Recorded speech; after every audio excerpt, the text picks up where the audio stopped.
আমার অনেক দিনের শখ একটা সানফ্লাওয়ারের বাগান করার।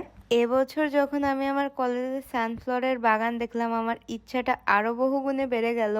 তখন যেহেতু সিজন শেষ হয়ে গেছিল, তাই আমি আর গাছটা লাগাইনি, কিন্তু পরিকল্পনা করে রেখেছিলাম এবছরের শীত আসার আগে আগে আমি বীজ কিনবো আর এমন সুন্দর সুন্দর সানফ্লাওয়ার আমিও লাগাবো।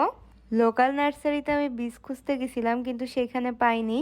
তাই ঠিক করলাম বীজগুলো দারাজ থেকেই নিব। দারাজে কোনো কিছু কেনাকাটার টাইমে আমি আবার যেটা বেশি সেল হয় আর রিভিউ ভালো হয় সেটাই নেওয়ার ট্রাই করি। এই বীজটা যেহেতু সব থেকে বেশি ৬,২০০ বার সেল হয়েছে আর বেশিরভাগই পজিটিভ রিভিউ, ফুলগুলো দেখেই অনেক সুন্দর লাগতেছে। তাই আমি মনে মনে ঠিক করলাম এটাই অর্ডার দিব, কারণ ফুলগুলো অনেক সুন্দর। আমি এখানে ঘুরে ঘুরে প্রায় প্রত্যেকটা রিভিউ দেখেছিলাম, অলমোস্ট সবগুলোই পজিটিভ রিভিউ ছিল, আবার ফুলগুলো অনেক বড় বড় ছিল আর সুন্দর। তাই আমি আর